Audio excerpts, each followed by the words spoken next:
Good morning to all.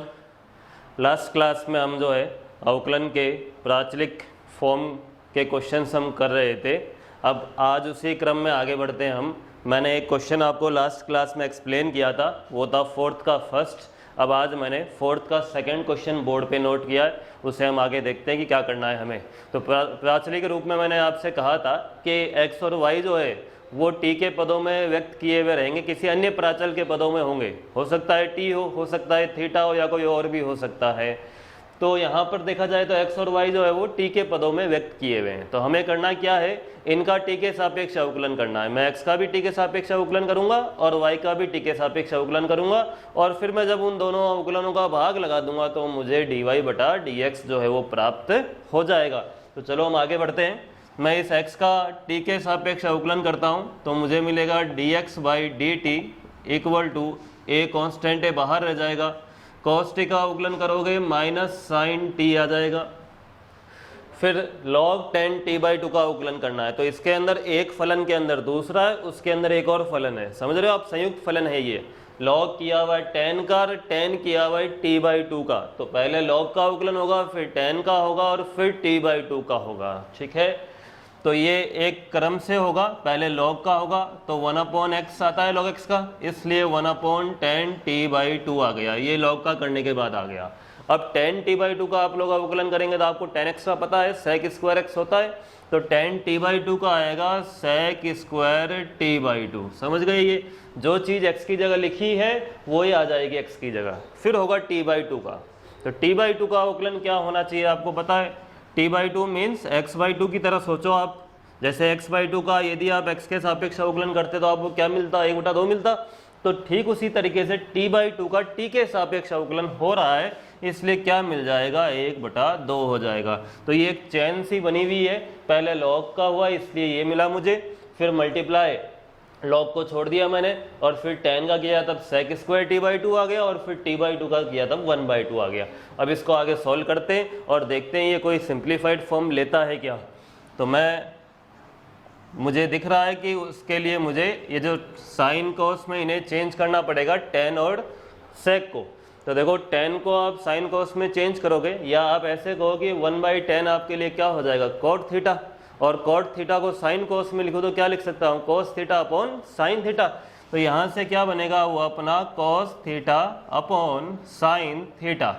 ये लीजिए, मैंने इसको साइन कॉस में चेंज कर लिया है। ठीक है, थीटा की जगह मैंने क्या यूज़ किया है, t बाई टू, क्योंकि थीटा की जगह मेरे पास t बाई टू है। अब फिर उसके बाद आपको sec स्क्वायर वाले को कॉस में चेंज करना है। तो ये क्या बन जाएगा, 1/cos square t by to multiply 1/2। अब मुझे दिख रहा है, देखो एक cos कैंसिल हो जाएगा, या अंश में cos है और नीचे cos स्क्वायर है, तो ये एक cos कैंसिल हो गया। अब क्या बचता है उसके बाद वो देखते हैं, माइनस साइन टी प्लस 1/ मेरे पास बच रहा है 2 sin t by to cos t by to.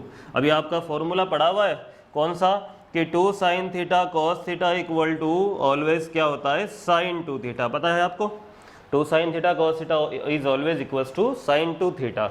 अब यहाँ पर थीटा की जगह t बाई टू है मेरे पास, तो अब बताओ मुझे, मैं थीटा की जगह t बाई टू रखने वाला हूँ। तो 2 sin t by to cos t by to का मान क्या बन जाएगा, sin 2 into T by two. समझ रहे हो आप लोग, क्या बनेगा, sin 2 into T by two, 2 से ये 2 कैंसिल हो जाएगा। फाइनली क्या बचेगा, sin t बचेगा। तो ये तो इतना तो आप समझ गए होंगे, क्योंकि काफ़ी दिनों से हम त्रिकोणमिति के फॉर्मूले वगैरह ये यूज़ कर रहे हैं, इसीलिए। तो ये हमारा बन गया 1/sin t। अब लिखने को तो मैं इसे cosec t लिख सकता हूँ, बट cosec t लिखने की बजाय मैं लघुत्तम लेता हूँ यहाँ पे sin t का। तो sin t का जब मैं लघुत्तम लूँगा, बाहर a पड़ा है और ये ऊपर फिर बन जाएगा minus sine square T plus 1, आपस में गुणा हो जाएंगे ना ये, तो minus sine square T plus 1 हो गया। अच्छा, फिर त्रिकोणमिति यूज़ करो, आपको कुछ याद आ रहा हो तो क्या याद आना चाहिए आपको, कि 1 माइनस साइन स्क्वायर टी क्या होता है, 1 माइनस साइन स्क्वायर थीटा क्या होता है, आपको पता है cos स्क्वायर थीटा होता है।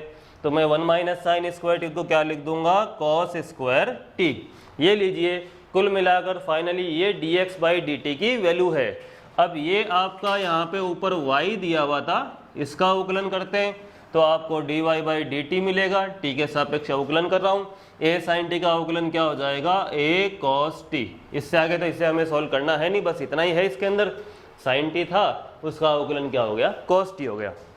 तो ये अपनी समीकरण 1 है जो dx बाई डी का मान है, और ये है समीकरण 2 जो dy बाई डी का मान है। अब मैं क्या करूँगा, समीकरण 2 में 1 का भाग लगाऊंगा, और ऐसा करने से आपको जो है dy बटा dx मिलेगा। समझ रहे हो, dy बटा dt में आप भाग लगाने जा रहे हो dx बाई dt का, इसलिए आपको dy बाई dx मिल जाएगा। तो बताओ समीकरण 2 में 1 का भाग लगाना है। समीकरण 2 में क्या है, a cos t, और समीकरण 1 में क्या है, a into cos square T upon sine T. तो इस तरह का कुछ ये बनेगा। ऊपर मैंने dy बाई dt का मान रख दिया, नीचे मैंने dx बाई dt का मान रख दिया। a से कैंसिल हो गया अपना, और ये साइन ऊपर आएगा, आपको पता ही है बटा के बटा में, इसलिए तो cos t multiply sine t by क्या बन गया, cos स्क्वायर टी। एक cos t को हमने काट दिया, तो क्या बचा, sine t by cos t, और sine t by cos t को आपको पता ही है मैं क्या लिख सकता हूँ, tan t लिख सकता हूँ। तो ये फाइनल आंसर है। फिर से देखते हैं हमने क्या किया, हमने यहाँ पे cos t का अवकलन किया तो मुझे माइनस साइन टी मिला, फिर यहाँ log की वजह से 1/tan t/2 बना, फिर tan का हुआ तो sec स्क्वायर t/2 बना, और फिर t/2 का हुआ तो 1/2 आ गया। अब मैंने इसको साइन कॉस में चेंज किया है। इस tan को आपको पता है 1/tan cot होता है, और cot को हम क्या लिख सकते हैं, cos बाई साइन, तो ये मैंने cos बाई साइन लिख दिया। और sec स्क्वायर को क्या लिख सकते हैं, 1/cos स्क्वायर। एंगल सब में, कोण सब में क्या आ रहा है, t/2 आ रहा है। अब इसमें से एक cos cos कैंसिल हो गए, और फिर यहाँ पे 2 sin थीटा cos थीटा की फॉर्म बनी, जिसने क्या बना दिया, sin t बना दिया। उसके बाद यहाँ इनका लघुत्तम लिया गया sin t, और sin t लघुत्तम लेने से यहाँ पर minus sine square t plus 1 बना, जिसे मैं क्या लिख सकता हूँ, cos स्क्वायर t लिख सकता हूँ। तो फाइनली क्या मुझे dx बाई dt मिला, a cos square t upon sine T. y छोटा सा ही पद था, ओनली क्या था, a sin t था, हमने उसका अवकलन कर लिया, इजी सा अवकलन था a cos t, और फिर हमने इसमें इस dx बाई dt का भाग लगाया तो हमें dy बटा dx से मिल गया। तो इस तरीके से हमें ये क्वेश्चन सॉल्व करना था। अब आगे बढ़ते हैं, एक लास्ट क्वेश्चन और है, वो भी देखते हैं क्या है।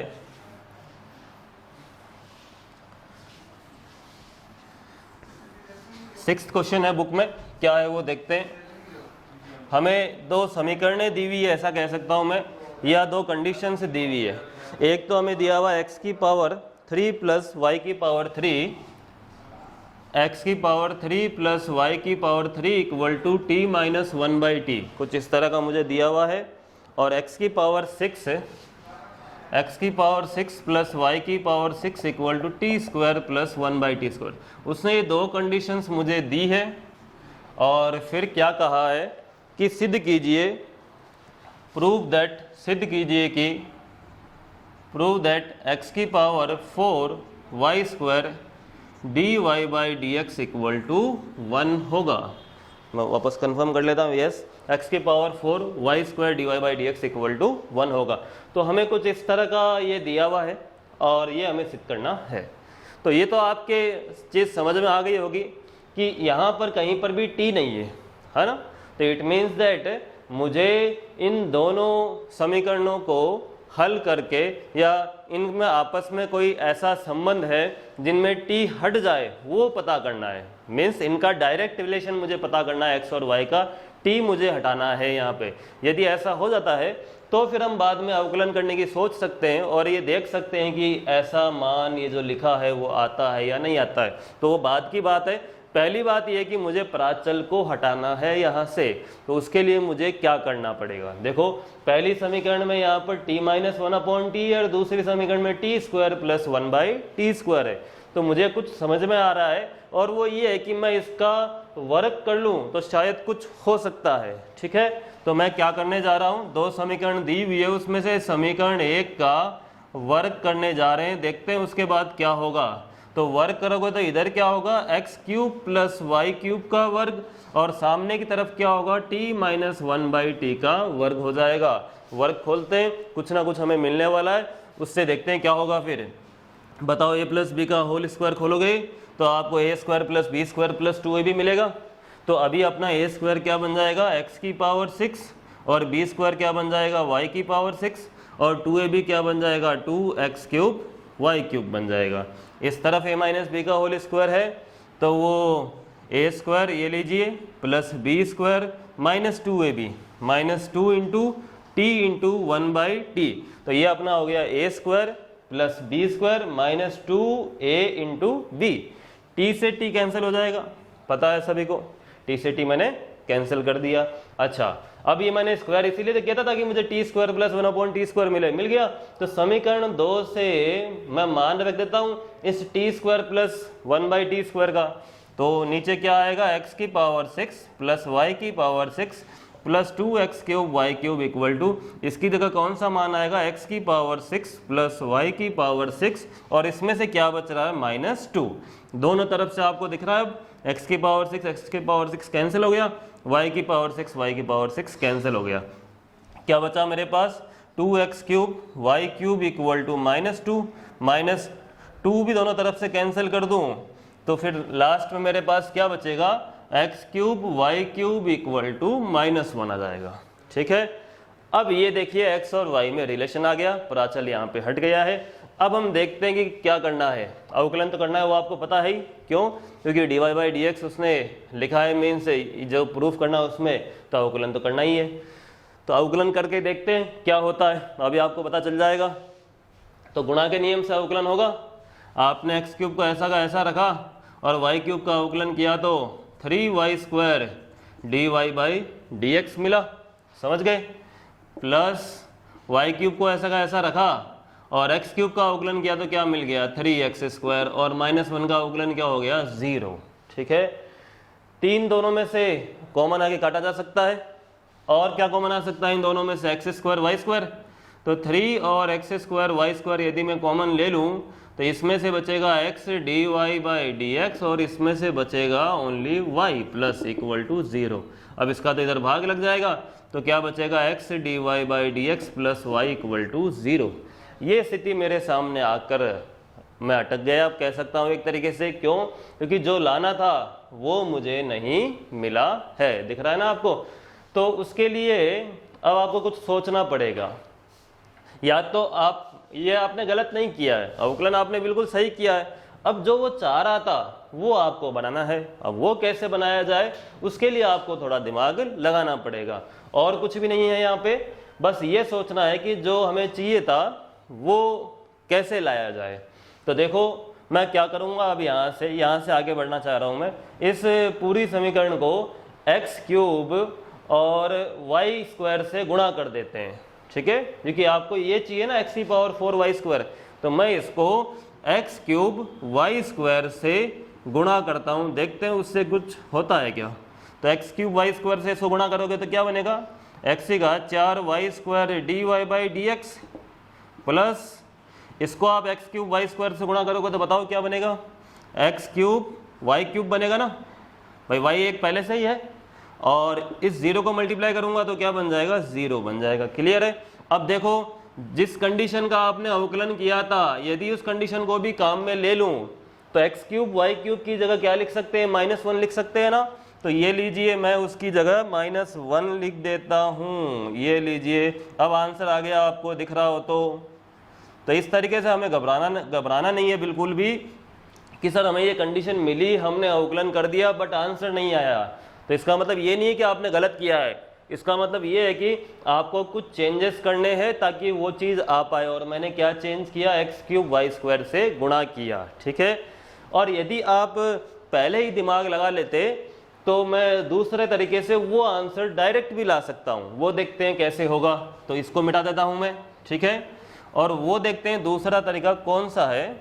उसमें यह है कि आप अवकलन करने से पहले थोड़ा दिमाग लगाओ। दिमाग क्या लगाएं हम, दिमाग ये लगाएं कि हम y क्यूब को तो यहीं रखें और x क्यूब को इधर अपॉन में ले आए, तो क्या बनेगा वो -1 अपॉन x क्यूब बनेगा।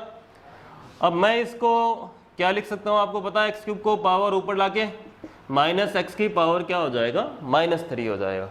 अब यदि मैं अवकलन करूँ इस तरीके से लिखने के बाद, अब यदि मैं अवकलन करता हूँ तो मुझे डायरेक्टली वो आंसर ही मिल जाएगा, समझ गए। अभी जो मैंने गुणा किया था ना वो करना ही नहीं पड़ेगा। देखो अवकलन करते हैं आता है क्या, वाई क्यूब का अवकलन 3y² dy/dx, और इधर बताओ आप अवकलन करोगे घात आगे आएगी -3, यहाँ -3 आ गए थे, क्या बन जाएगा +3, और घात 1 कम करूंगा तो -3 - 1 कितना हो जाएगा -4। ये पूरा अवकलन हो गया। ठीक है, 3 से 3 काट दिया जाए, इसे क्या लिख सकते हैं फिर बताओ, इसे फिर हम लिख सकते हैं 1/x⁴, और इसे उधर गुणा कर दूं तो x⁴ y² dy/dx = 1 आ गया। तो मैंने बस थोड़ा सा दिमाग लगाया कि इधर x³ को इधर भाग में ले आया, फिर अवकलन किया। क्यों? क्योंकि जब वो भाग में, तो मुझे पता है अवकलन करने से उसकी घात बढ़ेगी। ये तो आपने खुद ने अनुमान लगाया होगा या ये आइडिया लगाया होगा कि 1/x का अवकलन करते हो तो फिर घात बढ़ती है उसकी, 1/x² का करोगे तो अवकलन करते ही क्यूब आ जाएगा। जैसे 1/x³ का अवकलन किया तो घात बढ़ गई, x⁴ आ गई है। तो इसीलिए मुझे जब x⁴ चाहिए था तो मैंने इस पद को इधर लाकर बाद में अवकलन किया। और वैसे घबराने की जरूरत नहीं है, यदि आप ये चीज ध्यान नहीं रखते हो तो सीधा अवकलन करने के बाद भी थोड़ा सा सोच के हम क्वेश्चन का आंसर जो है दे सकते हैं। तो मैं उम्मीद करता हूँ ये क्वेश्चन आपको समझ में आया होगा। अब आगे बढ़ते हैं। उसके बाद ऐसा एक क्वेश्चन देखो एग्जाम्पल में भी है, वो भी देख लेते हैं, इससे मिलता जुलता ही है वो। और लास्ट ईयर बोर्ड के पेपर में जो है इसी में से क्वेश्चन था, ये जो दोनों क्वेश्चन है सेम मिलते जुलते हैं। जो एग्जाम्पल नंबर 16-18 है उस क्वेश्चन को मैं लिखता हूँ। उसमें दिया हुआ है x² + y² = t-1/t दिया हुआ है, और उसके अलावा x⁴ + y⁴ = t² + 1/t² दिया हुआ है। और उसने प्रूफ करने के लिए कहा है कि सिद्ध कीजिए x dy/dx प्लस y = 0 होगा। ठीक है, देखो मिलता जुलता ही, उसमें क्यूब और 6 पावर है, इसमें स्क्वायर और 4 पावर है। तो मुझे समीकरण 1 का वर्ग करना है फिर से उसी क्वेश्चन की तरह। ये लीजिए समीकरण 1 का वर्ग करता हूँ, LHS का वर्ग RHS का वर्ग। वर्ग खोलते हैं तो x⁴ + y⁴ plus 2x² y² = t² + 1/t² - 2, क्योंकि t और 1/t कैंसिल हो जाएंगे ना, इसलिए अब इसकी जगह मान रखता हूँ समीकरण 2 से x⁴ + y⁴, ये लीजिए x⁴ + y⁴ plus 2x² y² = x⁴ + y⁴ इसकी जगह रख दिया -2। ये दोनों पद आपस में कट गए, फिर जो बचेगा उसमें से 2 कट जाएगा, नीचे उतर कर क्या आएगा x² y² = -1। अब देखो इसका अवकलन करते हैं, शायद आंसर आ जाएगा, नहीं आया तो फिर देखेंगे कुछ चेंज करना है क्या। तो अवकलन करें हम, बताओ गुणा के नियम से होगा, x² ऐसा का ऐसा रखा और y² जो है उसका अवकलन 2y dy/dx हो गया, क्लियर है, प्लस y² ऐसा का ऐसा रखा और x² का अवकलन क्या होगा 2x, और -1 का अवकलन इक्वल टू में क्या हो जाएगा 0। इन दोनों में से क्या कॉमन ले सकता हूँ, 2xy ले सकते हैं, दोनों में ले लिया मैंने कॉमन। तो इसमें से क्या बचा x और dy/dx, ये लीजिए, और इसमें से क्या बचेगा बताओ y = 0। अब इसका इधर भाग लगा दूं तो मेरे पास जो आंसर मुझे चाहिए था x dy/dx प्लस y = 0 मुझे मिल जाएगा। समझ गए? तो यहाँ आपको कुछ नहीं करना पड़ा, आपको बस ओनली जो है इस चीज़ का वापस आगे अवकलन ही करना पड़ा और कुछ नहीं करना पड़ा। ठीक है, लास्ट ईयर जो बोर्ड के एग्जाम में क्वेश्चन आया था उसमें इस तरह की समीकरण को देखकर उसने ये ना पूछ के जो इसका डबल डेरिवेटिव आएगा ना, द्वितीय अवकलज, वो पूछ लिया था। जैसे मैं इसका दोबारा अवकलन करूं तो क्या आएगा वो देखते हैं। देखो इसका गुणा के नियम से होगा, x ऐसा का ऐसा dy/dx का करूं तो d2y/dx² प्लस dy/dx ऐसा का ऐसा रख दिया, x का अवकलन करेंगे तो इंटू 1 प्लस आगे y का अवकलन करूंगा dy/dx = 0। अब बताओ ये भी dy/dx है और ये भी dy/dx है, दोनों जुड़ जाएंगे तो x d2y/dx² प्लस 2dy/dx = 0 मुझे मिलेगा। तो लास्ट ईयर जो बोर्ड का पेपर था उसमें क्वेश्चन में बस इतना ही चेंज किया हुआ था कि उसने ये समीकरणें देकर हमसे ये चीज न पूछ के जो द्वितीय कोटि का अवकलज आएगा ना, ये जो दोबारा अवकलन करने के बाद इसका मिलेगा, वो पूछ लिया गया था। तो बताओ कितना सा फर्क था 6 नंबर के क्वेश्चन के लिए, जो आपके बुक में था, जो आपने कर रखा है, वो लाने के बाद बस आपको एक बार और अवकलन करना था। तो इसी सा क्वेश्चन था। तो इस तरीके से थोड़े थोड़े चेंजेस करके कई बार एग्जाम में पूछ लिया जाता है, जिसको आपको अच्छे तरीके से ध्यान रखना होता है। तो आगे बढ़ते हैं, अब नेक्स्ट क्वेश्चन हम देखते हैं।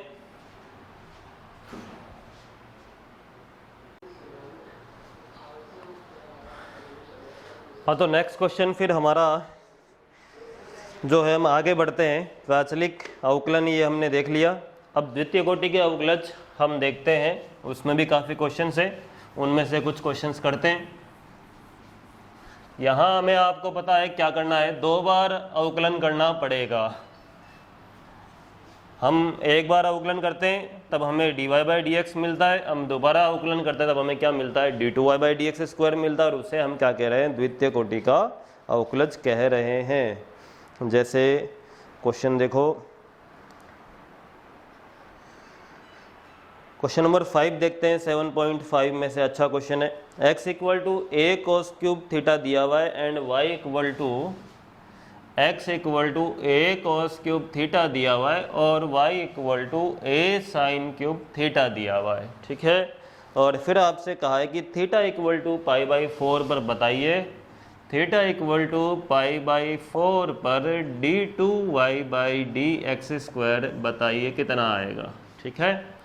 तो देखो, मीन्स आपको 2 बार अवकलन करना है, द्वितीय कोटि का अवकलज ज्ञात करना है, d2y/dx² करना है, और दिए हुए भी प्राचलिक फॉर्म में है ना, x थीटा के पदों में और y जो है वो भी थीटा के पदों में। तो आप क्या करोगे, उनका थीटा के सापेक्ष अवकलन करोगे, तब आपको dx/dθ और dy/dθ मिलेगा। समझ गए?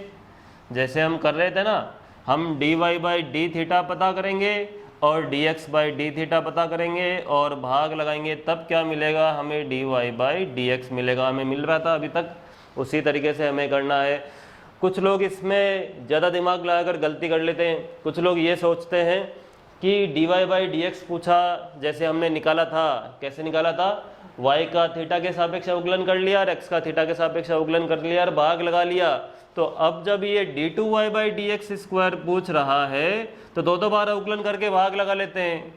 हाँ, d2y/dθ² और d2x/dθ², y का 2 बार अवकलन कर लें और x का भी 2 बार अवकलन कर लें और भाग लगा लें तो d2y/dx² मिल जाएगा। ये गलत है, ऐसा नहीं हो सकता है, इनका कभी भाग नहीं लगता है। द्वितीय कोटि के अवकलजों का, प्रथम कोटि के अवकलजों का तो भाग लग जाता है और dθ कटकर dy/dx दे देते हैं। यहाँ ऐसा नहीं होगा, बिल्कुल ही नहीं होगा, ये काम आपको करना भी नहीं है। समझ गए? आपको तो यही करना है जो आपने पहले किया था और उससे आपको dy/dx मिलेगा। और फिर आगे देखते हैं क्या करना पड़ेगा। तो पहले मैं dy/dx निकालने की सोचता हूँ, फिर आगे देखेंगे हम क्या करना है हमें। तो मुझे दिया हुआ है x = a cos cube theta, अवकलन करता हूँ इसका, x थीटा के सापेक्ष a × cos क्यूब थीटा का क्या आएगा, 3 cos² थीटा × -sin थीटा। समझ गए आप? क्यूब का अवकलन हुआ पहले 3 cos² थीटा और फिर cos थीटा का हो गया -sin थीटा। तो ये इसका dx/dθ आ गया, यहीं पे छोड़ देते हैं इसको। फिर y दिया हुआ था आपको a sin क्यूब थीटा, इसका थीटा के सापेक्ष अवकलन करूँगा, a × 3 sin² theta × cos theta. समझ गए? क्यूब का 3 sin² थीटा हो गया और फिर sin थीटा का होगा और क्या आ जाएगा, cos थीटा आ जाएगा। तो ये dy/dθ, ये dx/dθ, भाग लगाता हूँ मैं इनका आपस में, dy/dθ में dx/dθ का भाग लगाता हूँ, तब मुझे क्या मिलेगा, dy/dx मिलेगा। आपको पता ही है। तो ये समीकरण 2 है, ये 1 है, भाग लगाते हैं। 2 में dy/dθ का मान क्या है, a × 3 sin² theta × cos theta, और dx/dθ का मान कितना है, a × 3 cos² theta × -sin theta. अब यहाँ से a से कैंसिल हो जाएगा, 3 से 3 कैंसिल हो जाएगा, एक साइन कैंसिल हो जाएगा, एक कॉस कैंसिल हो जाएगा। तो देखो मेरे पास ऊपर एक साइन थीटा बचेगा और नीचे माइनस कॉस थीटा बचेगा, इतना ही बचेगा। और इनका भाग लगने से ये आपस में क्या बन जाएंगे, माइनस का टेन थीटा बन जाएगा। Sine theta by cos theta आपको पता है, माइनस का क्या हो जाएगा, टेन थीटा हो जाएगा। अब आगे सोचते हैं, आपको चाहिए था d2y/dx²। ध्यान से सुनना, अब आगे इंपॉर्टेंट है। अभी ये d2y/dx² चाहिए था आपको, तो आप मुझे बताओ d2y/dx² आपको कैसे मिलेगा जब मैं इस dy/dx का x के सापेक्ष अवकलन करूं, है ना। और इक्वल टू में जो लिखा हुआ है वो थीटा के पदों में है, उस पर भी ध्यान रखना आप। मैं अब देखो d2y/dx² लाना चाह रहा हूं, तो मुझे पता है कि इस dy/dx का मुझे x के सापेक्ष अवकलन करना है, तब जाकर d2y/dx² बनेगा।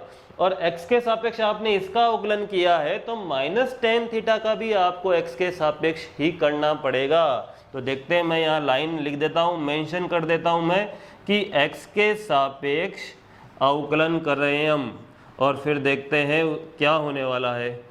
तो x के सापेक्ष अवकलन कर रहा हूँ, तो dy/dx का क्या हो जाएगा, d2y/dx²। ये तो आपको क्लियर हो गया कैसे, वो आपको पता है। dy/dx का x के सापेक्ष अवकलन कर रहा हूँ, तो आगे क्या लग जाएगा, उसके d/dx, और फिर यही क्या लिखा जाता है, d2y/dx² लिखा जाता है। ठीक है, चलो आगे बढ़ते हैं। उस तरफ तो बन गया d2y/dx²। अब इस तरफ क्या होगा वो देखते हैं। x के सापेक्ष कर रहा हूँ अवकलन, है थीटा के पदों में, वो भी ध्यान रखना। कुछ बच्चे -sec² थीटा लिख के छोड़ देते हैं, वो बहुत बड़ी गलती है आपकी।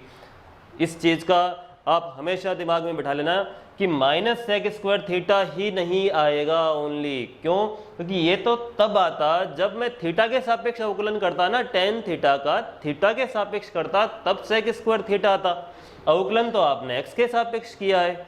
वही बात यहाँ पर काम आ रही है, कौन सी, कि जैसे y² का अवकलन मैं x के सापेक्ष करता हूँ, तो 2y ही लिख के थोड़ी छोड़ता हूँ, dy/dx भी लिखता हूँ। और इसी का अवकलन मैं यदि y के सापेक्ष ही करूं, तो मुझे ओनली 2y ही चाहिए, बस 2y ही आएगा। समझ रहे हो आप क्या बात छुपी हुई है यहाँ पे।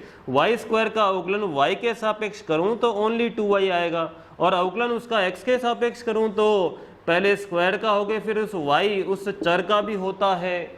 तो ठीक वही बात यहाँ पर है, मैं x के सापेक्ष अवकलन कर रहा हूँ, तो टेन थीटा का sec² थीटा होकर फिर थीटा जो वेरिएबल है उसका भी x के सापेक्ष होगा, और क्या, और साथ में आएगा d/dx। इसको लगाना नहीं भूलना है, यही यहाँ पर मेन बात थी जो हमें ध्यान रखनी थी। ठीक है, अब आगे बढ़ते हैं, आगे मान कैसा आएगा वो देखते हैं। अब d2y/dx² = -sec² थीटा इंटू, मुझे d/dx का मान चाहिए, लेकिन आप ये देखो आपके पास dx/d का मान है, ये रहा समीकरण 1 में, ये जो अपनी समीकरण 1 है ना, इसमें dx/d का मान है। मुझे चाहिए d/dx, तो इसका उल्टा कर देंगे, तो मुझे क्या मान मिलेगा d/dx का, 1/a × 3 cos² theta into -sin theta. ये लीजिए मान रख दिया मैंने d/dx का। अब कुल मिलाकर ये क्या बन रहा है, माइनस माइनस प्लस हो जाएगा, और इस cos² को या तो ऊपर ले जाओ, उससे मुझे कोई दिक्कत नहीं है, या sec² को नीचे ले आओ, जैसे भी आपको करना हो। यदि नीचे लाऊं उसको, तो नीचे आकर cos² हो जाएगा, और इससे गुणा होके वो क्या बन जाएगा, cos4 sin थीटा। कुछ इस तरह का बनेगा हमारे सामने ये। ठीक है, माइनस माइनस प्लस हो गए, और sec² नीचे आके cos² होके इससे मल्टीप्लाई हो गया। अब ये थीटा = π/4 पर चाहिए था आपको, समझ गए। तो अब π/4 पर क्या आएगा वो देखते हैं। थीटा = π/4 पर चाहिए था, तो π/4 पर देख लेते हैं कितना आएगा, 1/3a cos⁴ इंटू π/4 और sin π/4। 1/3a, आपको पता है cos45 की वैल्यू कितनी होती है, 1/√2 होती है, तो ये तो 1/√2⁴ हो गया, और sin 45 की वैल्यू भी क्या होती है, 1/√2। अब ये बटा के बटा में है, तो ये ऊपर आकर जो है आपको पता है √2⁴ जो है कितना हो जाएगा, 4, और ये √2 रहेगा, तो 4√2/3a ये हमें मान प्राप्त होगा। तो आसान सा क्वेश्चन था, कुछ भी नहीं था। जो आप लोग गलती करते हो मैंने आप लोगों को बता दी। दो तरह की गलतियां आप लोग करते हो। कुछ बच्चे तो क्या करते हैं कि इन दोनों का ही दो बार अवकलन करके भाग लगा देते हैं, वो बिल्कुल ही गलत है। समझ गए? आपको तो हर बार की तरह dy/dx निकालना है, dy/d थीटा में dx/d थीटा का भाग लगा के, जैसे आपने पहले भी किया है। और फिर जैसे ही dy/dx आता है यहाँ से फिर आगे बढ़ते हो तब थोड़ी सी सावधानी रखनी है। यहाँ से भी बच्चे गलती करते हैं। मैंने आपको बताया है क्या गलती हो सकती है आप लोगों से, कि आप ओनली sec² थीटा लिख के भूल जाओ कहीं पे, वो मत करना, क्योंकि अवकलन तो x के सापेक्ष हुआ है ना, तो उस थीटा चर का भी होगा और क्या आएगा, d थीटा/dx और साथ में आएगा। और फिर इसका मान तो हमारे पास यहाँ मौजूद है तो हम रख देंगे वो मान, कोई दिक्कत नहीं है। तो इस तरीके से ये क्वेश्चन हमारा सॉल्व हो जाएगा। ठीक है, क्लियर है ये? आगे बढ़े अब। अच्छा क्वेश्चन था ये। उसके बाद आगे देखते हैं अब नेक्स्ट क्वेश्चन। हाँ, 7.5 में से हम क्वेश्चन देखते हैं। जैसे 7th क्वेश्चन देख लेते हैं, या 8th देख लो। y = sin इनवर्स x का स्क्वायर आपको दिया हुआ है कि y इसके बराबर है, और फिर कुछ सिद्ध करने के लिए उसने कहा है। क्या सिद्ध करने के लिए कहा है? 1 - x² into d2y/dx² minus x dy/dx -2 = 0। ये हमें सिद्ध करने के लिए कहा गया है कि ये समीकरण आनी चाहिए। तो देखते हैं ये आती है क्या आपको। तो उसने y = sin इनवर्स x का स्क्वायर लिख के इतना सा दे दिया। अब ये देखते हैं ये आती है एक समीकरण, क्या करना पड़ेगा। ये तो आपको दिख ही रहा होगा कि आपको 2 बार अवकलन करना है, द्वितीय कोटि का अवकलन है यहाँ पे। तो चलो हम पहले एक बार अवकलन करते हैं। पहले मैं वापस नीचे समीकरण को लिख देता हूँ। क्या दी गई थी? y = sin इनवर्स x का स्क्वायर। चलिए अब इसका हम अवकलन करते हैं। किसके सापेक्ष? इसमें तो कोई प्राचल वाली वो प्रॉब्लम है ही नहीं, y और x है बस। y का x के सापेक्ष हो जाएगा। हाँ, लिखूँ या फिर सीधा करें? सीधा कर लूँ मैं। y का x के सापेक्ष dy/dx, यहाँ स्क्वायर का होगा तो 2 × sin इनवर्स x, ये तो स्क्वायर का हो गया 2 sin इनवर्स x। फिर sin इनवर्स x का होगा 1/√1 - x²। ठीक है, तो ये मुझे मिला यहाँ पे एक बार अवकलन करने के बाद में। अब दोबारा अवकलन करना है आपको, और इसको मैं क्या लिख सकता हूँ सरल करके, वो बताओ पहले। इसे मैं लिख सकता हूँ 2 sin इनवर्स x/√1 - x²। दोबारा अवकलन करना है ना। अब इसका दोबारा अवकलन करते हैं। दोबारा अवकलन करना है ना आपको, d2y/dx² है उसमें। चलिए दोबारा अवकलन करता हूँ। क्या मिलेगा? इधर d2y/dx², इधर किस नियम से होगा? u/v के नियम से होगा, अंश बटा हर के नियम से। उस नियम के अनुसार क्या बनना चाहिए? नीचे तो 1 - x²। क्लियर है ये आपको? रूट है ना, तो रूट का स्क्वायर हो जाएगा, इसका 1 - x² आ जाएगा। फिर ऊपर क्या आएगा? हर इंटू, ये लीजिए हर इंटू अंश का अवकलन, 2 sin इनवर्स x का अवकलन करना पड़ेगा। क्या आएगा? 2/√1 - x²। ठीक है, हर इंटू अंश का अवकलन कर दिया मैंने, माइनस अंश into 2 sin inverse x into हर का अवकलन, इसका अवकलन करना है। √1 - x² का अवकलन करना है। बताओ क्या होगा? रूट का अवकलन करूंगा तो क्या मिलेगा? 1/2√1 - x², ये तो रूट का हुआ, इंटू फिर जो रूट के अंदर है उसका होगा 1 - x² का। 1 - x² का अवकलन क्या आएगा? -2x। समझ गए आप मैंने क्या बताया आपको? √1 - x² का अवकलन कैसे? पहले रूट का करेंगे तो 1/2 आपको याद है √x का 1/2 तो x की जगह जो है वो आ जाएगा। फिर ये लीजिए, ये तो रूट का हुआ, फिर रूट को छोड़ दिया जाएगा। उसके अंदर जो फलन स्थित है 1 - x² उसका करेंगे तो 1 का 0 और -x² का -2x। ठीक है, ये मैंने पूरा यहाँ पे अवकलन लिख लिया है। हर का स्क्वायर, हर इंटू अंश का अवकलन, माइनस अंश इंटू हर का अवकलन। अब कुछ कट रहा है तो देखते हैं और आगे फिर बढ़ते हैं। हाँ, यहाँ देखिए √1 - x², √1 - x² कट गए, सभी को दिख रहा है। ये 1 - x² जो है ना, ये उधर गुणा कर दूंगा क्योंकि उस समीकरण में है, देखो है क्या नहीं। तो 1 - x² को इधर गुणा करते हैं 1 minus x square d2y/dx² equal to, इसमें से क्या बचा 2 माइनस ये 2 से 2 कट जाएगा। अच्छा, और ये माइनस क्या हो जाएगा प्लस, और फिर जो बचेगा वो लिख देता हूँ, 2 बचा, एक x बचा और sign inverse x, 2x sign inverse x और अपॉन में क्या बचा √1 माइनस x²। ये स्थिति आ गई। अब हम रुक गए। ठीक है, अब देखो जो लाना था वो क्या है वो भी दिख रहा है मुझे बोर्ड पे, और इतना मुझे प्राप्त हुआ है। और मैंने जब एक बार अवकलन किया था तब मुझे dy/dx का मान ये भी मिला था। तो देखिए क्या मैं यहाँ पर dy/dx रख दूँ क्या उसकी जगह, जो dy/dx का मान है। देखना, देखे क्या कर रहा हूँ मैं यहाँ पे इसमें से x को अलग करके बाहर रख के इस तरीके से लिख दूँ। तो अब ये चीज़ किसका मान है, ये dy/dx का मान है जो यहाँ हमें मिला था। तो इसकी जगह मैं dy/dx लिख देता हूँ। तो 1 minus x² d2y/dx² equal to 2 plus x dy/dx, ये स्थिति मुझे मिली। और इन दोनों पदों को अब इधर लाके घटाते ही मुझे आंसर मिल जाएगा। ये हमारे क्वेश्चन का आंसर हो गया। तो किया क्या मैंने किया, ज़्यादा कुछ खास नहीं है। सबसे पहले मैंने इसका एक बार अवकलन किया तो फिर मुझे u/v का रूप मिला।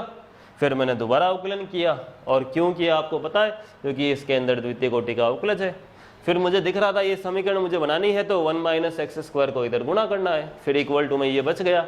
अब इस समीकरण में dy/dx नहीं था और यहाँ dy/dx है, तो मैंने dy/dx का जो मान था वो रख दिया और मुझे क्वेश्चन का आंसर जो है मिल गया। ठीक है, तो इस तरीके से हम कर सकते हैं। और भी तरीके हैं इस क्वेश्चन को सोल्व करने का, ऐसी कोई खास बात नहीं है। हमने क्या किया, लास्ट में जाके मान रखना dy/dx का, हम पहले ही मान यदि रख दें वहाँ पे तो और भी दूसरे तरीकों से सोल्व हो सकता है। जैसे हम देखते हैं देखो कैसे हो सकता है और तरीकों से। मैं काम करता हूँ, इसको यहाँ गुणा कर देता हूँ। मैं अब दूसरे तरीके से समझा रहा हूँ आपको। √1 minus x² dy/dx equal to 2 sine inverse x बन गया। ठीक है, अब वर्क कर लेते हैं। वर्क करने से क्या आएगा, 1 माइनस x² dy/dx का होल स्क्वायर, इधर तो क्योंकि रूट हट जाएगा, और dy/dx का होल स्क्वायर हो जाएगा, और equal to 2 sine inverse x है तो उसका स्क्वायर करूँगा तो 4 साइन इनवर्स x का स्क्वायर हो जाएगा। ठीक है, अब क्या कर रहा हूं मैं, देखो साइन इनवर्स x के स्क्वायर की जगह y लिख देता हूं, ये मान यहाँ रख देता हूं। फिर मान तो आपको कोई ना कोई सा रखना ही पड़ेगा। और अब आगे बढ़ूंगा तो मुझे कुछ भी दिमाग नहीं लगाना पड़ेगा, बस अवकलन करना है और आंसर आ जाएगा। ठीक है, अभी पहले वाले तरीके में तो मैंने क्या किया था, dy/dx का मान रखा था, इस बार स्क्वायर करके मैंने इसका y का मान रख दिया है। चलो अब अवकलन करते हैं, देखते हैं आंसर आता है क्या। इधर गुणा के नियम से करना है, तो 1 माइनस x² को ऐसा का ऐसा लिख दिया। अब इसका अवकलन करूँगा तो आपको पता है पहले स्क्वायर की वजह से क्या बनेगा, 2dy/dx, ये स्क्वायर की वर्ग की वजह से बना। अब dy/dx का होगा तो क्या आएगा, d2y/dx²। ठीक है, ये पूरा अवकलन हो गया। पहले स्क्वायर की वजह से, वर्ग की वजह से 2dy/dx बना, और फिर dy/dx का किया तब ये आ गया। अब किसकी बारी है, इसको ऐसा का ऐसा लिखें, dy/dx को ऐसा का ऐसा लिख दिया, और 1 माइनस x² के अवकलन की बारी है तो 1 माइनस x² का अवकलन करूंगा तो क्या आएगा, -2x, आपको पता ही है, इक्वल टू 4y का अवकलन करना है तो 4y का बताओ आप, 4dy/dx। देखो अब 3 पद है, एक ये और एक ये, और इसमें भी 2 है, इसमें भी 2 है, इसमें 4 है, तो 2 हम इन सब में से काट देते हैं। ठीक है, 2 इसमें से काटा, इसमें से काटा और इसमें से काटा, तो यहाँ क्या बच जाएगा, 2 बच जाएगा। क्लियर है। अब देखो एक dy/dx इसमें भी है, एक dy/dx इसमें भी है, और एक dy/dx इसमें भी है, तो उसे कॉमन लेके काट देंगे। समझ रहे हो आप लोग।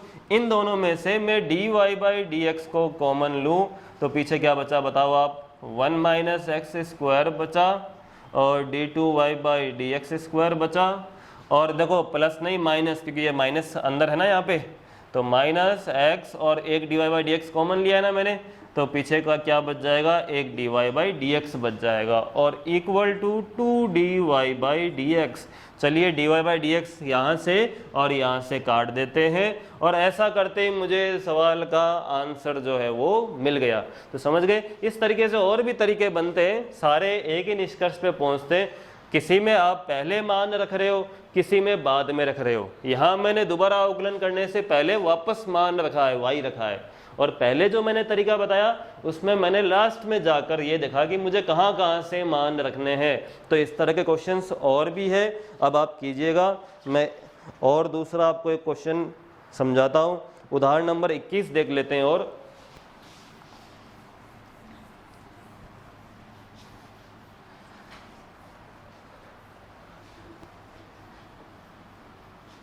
या एक काम करें, पहले इसी तरह का एक क्वेश्चन और देख लेते हैं। बुक में एक क्वेश्चन और है, उदाहरण नंबर 22, वो देख लेते हैं पहले, उसके बाद हम 21वां देख लेंगे। 22वें में क्या दिया हुआ है हमें, y equal to sine a sine inverse x, ये तो दिया हुआ है हमें, और उसने सिद्ध करने के लिए कहा है 1 minus x square into y two minus x y one plus a square y equal to 0, ये उसने सिद्ध करने के लिए कहा है। y2 तो आपको पता ही होगा क्या होता है, y2 means d2y by d x square, द्वितीय कोटि के अवकलज को ही y2 बोलते हैं, और y1 means dy by d x. तो दिक्कत ना हो इसलिए यहाँ y2 की जगह क्या लिख देता हूँ वापस, d2y by d x square, समझने में आसानी रहे इसलिए, और y1 की जगह क्या लिख देता हूँ, dy बाई डी एक्स। चलिए जिस फॉर्म में आप देख रहे हो उसी फॉर्म में ये बन गया है। हाँ, तो जो मुझे दिया है उसका मुझे अवकलन वगैरह करना है और देखना है क्या होगा, है ना। तो वापस से उस समीकरण को नीचे उतार देता हूँ मैं। समीकरण है y equal to sine a sine inverse x। चलिए देखते हैं क्या होगा, अवकलन करना शुरू करते हैं। x के सापेक्ष अवकलन कर रहा हूँ, dy बाई डी एक्स हो गया, क्लियर है। अब देखो इसमें अवकलन ध्यान से करना, फलन के अंदर फलन है, साइन में जहाँ थीटा या एक्स होना चाहिए वहाँ ए साइन इनवर्स एक्स है, तो पहले साइन का होगा, तो साइन एक्स का क्या होता है, कॉस एक्स, तो इसलिए अब क्या मिलेगा, cos A sine inverse x. ठीक है, तो ये हमें इसका मान मिल गया, साइन का अवकलन हो गया है। अब ए साइन इनवर्स एक्स का होगा जो उसके अंदर है, ए साइन इनवर्स एक्स का क्या होगा बताओ, a by root 1 minus x square है। क्लियर है, ये कोई दिक्कत नहीं है, समझ गए आप लोग, ये मैंने अवकलन कर दिया है कंप्लीट। ठीक है, हाँ। अब आपके पास दो ऑप्शन है, कौन से, जो अभी थे, या तो डायरेक्ट इसका अवकलन करो जो मिला है, कुछ ना दिमाग लगा के हम u अपॉन v का नियम लगा के अवकलन करें, या फिर इसे जैसे अभी बताया था उधर ले जाएं और गुणा कर लें और फिर सोचें क्या करना है। समझ गए, मेरे पास दोनों रास्ते हैं, दोनों रास्तों से मुझे आंसर मिलने वाला है। या तो मैं इसका कर लूँ डायरेक्ट अवकलन, मुझे कोई मना नहीं कर रहा है, a को बाहर रख देते हैं, कांस्टेंट है, और ऊपर क्या आया, cos a sine inverse x upon root 1 minus x square, ये आया। अब मैं इसका अवकलन कर लूँ तो भी कोई दिक्कत नहीं है, और उधर गुणा करके और फिर वर्ग वगैरह करके अवकलन कर लें तो भी कोई दिक्कत नहीं है। चलो सीधा करके देखते हैं क्या होने वाला है। अवकलन थोड़ा ध्यान से करना, गलत मत करना। a कांस्टेंट है बाहर, u बटा v का नियम लगा रहा हूँ मैं, बोलो इसका वर्ग हो जाएगा, उसका वर्ग क्या आएगा, रूट 1 माइनस एक्स स्क्वायर का 1 माइनस एक्स स्क्वायर। ठीक है, हाँ। अब क्या होगा, हर को लिखूं, ये लीजिए, हर इंटू अंश का अवकलन करना है, अंश का सही सही करना अवकलन, पहले कॉस का होगा फिर ए साइन इनवर्स एक्स का होगा। बताओ कॉस का अवकलन क्या होगा, माइनस साइन थीटा यानी ए साइन इनवर्स एक्स, ये हुआ कॉस का। समझ गए, अंदर जैसा फलन था वो वैसा का वैसा रह जाएगा, कॉस का किया तब माइनस साइन आ गया। अब बारी है इस ए साइन इनवर्स एक्स का अवकलन करने की, तो उसका अवकलन क्या होगा, a by root 1 minus x square. तो ये कंप्लीट अवकलन हो गया हमारा। ब्रैकेट थोड़ा और बढ़ा देता हूँ मैं, ये लीजिए क्या हुआ, हर ऐसा का ऐसा लिख दिया और मैंने कॉस का अवकलन किया, माइनस साइन और ए साइन इनवर्स एक्स ऐसा का ऐसा, और फिर ए साइन इनवर्स एक्स का किया तो a by root 1 minus x square आ गया, माइनस फिर देखो cos into a sine inverse x ऐसा का ऐसा रख दिया। ठीक है, और इसकी बारी आएगी ना, आपको पता है, तो पहले रूट का होगा उसमें, तो क्या लिखूं बताओ, रूट का अवकलन करके 1/2√1 - x² इंटू फिर -2x। क्यों? क्योंकि रूट के अंदर जो 1 - x² है उसका भी तो अवकलन करोगे ना आप, -2x। चलो अवकलन तो पूरा हो गया है, अब देखते हैं आंसर आता है नहीं आता है, क्या होता है। 2 से 2 कैंसिल हो गया, ठीक है। ये √1 - x² से √1 - x² गया, और इसको उधर गुणा करते हैं 1 - x² को, क्योंकि आंसर में है ना। चलो उधर गुणा कर दिया, 1 - x² d2y/dx² equal to a into यहाँ क्या क्या बच रहा है देखो, आपका ये माइनस और a आगे लिख दूँ, -a साइन इनवर्स x बचा, ठीक है। हाँ, फिर ये माइनस माइनस तो हो गया प्लस, ये लो प्लस, और x है ये लो x, और क्या है cos a sine inverse x, ये लो कोई बात नहीं, और अपॉन में √1 - x² है, ठीक है। अब देखते हैं, मान रखना है ना आपको भाई, dy/dx भी है, y भी है, अभी तो इतना ही बनाया आपने। तो देखो y क्या था, sine a sine inverse x था, ये रहा देखो sine a sine inverse x, दिख रहा है।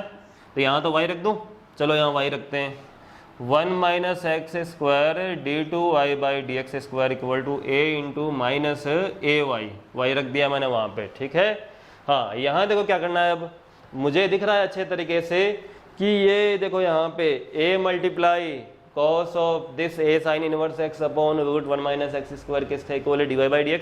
a नहीं है लेकिन मल्टीप्लाई में है ना, a चाहिए था, तो चलो अभी वो बाहर पड़ा है, वो आ जाएगा। तो वो काम हम नेक्स्ट स्टेप में करें, प्लस पहले गुणा कर देता हूँ, x into a cos inverse a sine inverse x upon √1 - x²। फिर यहाँ भी a से गुणा कर लेते हैं हम, समझ गए। ये a से गुणा होगा तो क्या आ जाएगा, -a²y। देखो वापस समझाता हूँ मैं क्या हो रहा है, मैंने a को गुणा कर दिया अंदर, तो यहाँ बन गया माइनस का a², और y क्यों, क्योंकि sine a sine inverse x की जगह मैंने क्या लिख दिया, y लिख दिया है। और इधर देखो a मल्टीप्लाई किया, और अब इसकी जगह पर a into cos of this, ये पूरा जो पद है इसकी जगह पर क्या आ जाएगा, dy/dx आ जाएगा समीकरण 2 से। तो समीकरण वगैरह लगाकर आप इसको अच्छे तरीके से लिखोगे तो कभी भी दिक्कत नहीं आएगी। तो ये x मल्टीप्लाई क्या बन गया, dy/dx। अब थोड़ा सा पंक्षांतरण करना है, इस x dy/dx को इधर लाऊंगा तो -x dy/dx हो जाएगा, और ये जो -a²y है इसको भी उधर ले जाएंगे LHS में, दोनों को LHS में ले जाऊं तो 1 - x² d2y/dx² -x dy/dx equal to plus a²y equal to 0। तो ये हमारे क्वेश्चन का आंसर जो है हो गया। समझ रहे हो आप लोग। तो थोड़ा सा अवकलन बड़ा था, उसमें थोड़ा टाइम लग गया, और वैसे मैंने आपसे कहा दूसरे तरीके भी है। चलो एक दूसरे तरीके से और देख लेते हैं। वही तरीका जो अभी मैंने लास्ट क्वेश्चन में यूज़ किया था, वर्क करने वाला तरीका मैं यूज़ करता हूँ, ठीक है। वर्क करने वाला तरीका मैं यूज़ करता हूँ, इसको उधर गुणा करता हूँ और वर्क करता हूँ। तो √1 - x² dy/dx इक्वल टू में क्या है, a cos a sine inverse x। हाँ, वर्क करें क्या बनेगा, 1 - x² d2y/dx² equal to a cos square a sine inverse x। मैंने दोनों तरफ वर्क कर दिया है, इधर वर्क किया और इधर करूंगा तो cos थीटा का स्क्वायर क्या हो जाएगा, cos स्क्वायर थीटा, और सॉरी a का स्क्वायर भी तो करना है, a², ठीक है। अब अवकलन से पहले लेकिन मान रखो, जैसे लास्ट क्वेश्चन में रखा था y का मान रखना है। अब आप कहोगे y का मान तो कैसे रखें, यहाँ तो cos स्क्वायर थीटा है। कोई बात नहीं, cos स्क्वायर थीटा को साइन स्क्वायर में नहीं बदल सकते हैं क्या, वो तो आपको आता ही होगा कि भाई cos स्क्वायर थीटा को साइन में कैसे बदलना है, 1 - साइन स्क्वायर थीटा। तो ये काम मैं करता हूँ, a² इंटू इसकी जगह क्या लिख सकता हूँ, 1 - साइन स्क्वायर थीटा। इस a साइन इनवर्स x से घबराना नहीं है, ये थीटा की तरह काम कर रहा है। cos square theta means 1 - sine square theta. अब मान रखते हैं और फिर अवकलन करेंगे तो अवकलन भी आसान हो जाएगा। इस बार सारी झंझट खत्म हो जाएगी। a² 1 - साइन स्क्वायर की जगह क्या लिख दूंगा, y², क्योंकि साइन थीटा y है तो साइन स्क्वायर थीटा क्या हो जाएगा, y²। ये लीजिए, मैंने आपका काम सरल कर दिया है। अब मैं उम्मीद करता हूँ आगे तो इसका अवकलन आप खुद ही कर लोगे, है कि नहीं। अब आपका ये इसका अवकलन बहुत इजी है, आप अवकलन करना और आपको ये जो आंसर चाहिए था वो मिल जाएगा। तो आज ही क्लास में तो इतना ही हो पाएगा। हम नेक्स्ट क्लास में दोबारा मिलते हैं, बचे हुए क्वेश्चंस करते हैं। तब तक आप क्वेश्चंस की प्रैक्टिस करते रहिए। ये हमारी रिवीजन क्लासेस हैं और जो बच्चे बोर्ड का एग्ज़ाम देने के लिए अभी तैयारी कर रहे हैं उनके लिए बहुत ज़्यादा इंपॉर्टेंट है, बहुत ज़्यादा यूज़फुल है, तो देखते रहिए। और इसके अलावा कोई डाउट रहता है तो आप कमेंट सेक्शन में हमसे पूछ लीजिए, उसमें कोई प्रॉब्लम नहीं है बिल्कुल भी। और उसके अलावा आपके आसपास या कोई भी इस तरह का बच्चा हो जो 12th का या 10th का एग्ज़ाम दे रहा है, जिसकी मैथ की एग्ज़ाम्स बाकी हैं, उन्हें आप इस चैनल के लिए कहिए ताकि उनका भी आपके साथ साथ भला हो। तो नेक्स्ट क्लास में हम दोबारा मिलते हैं। ओके।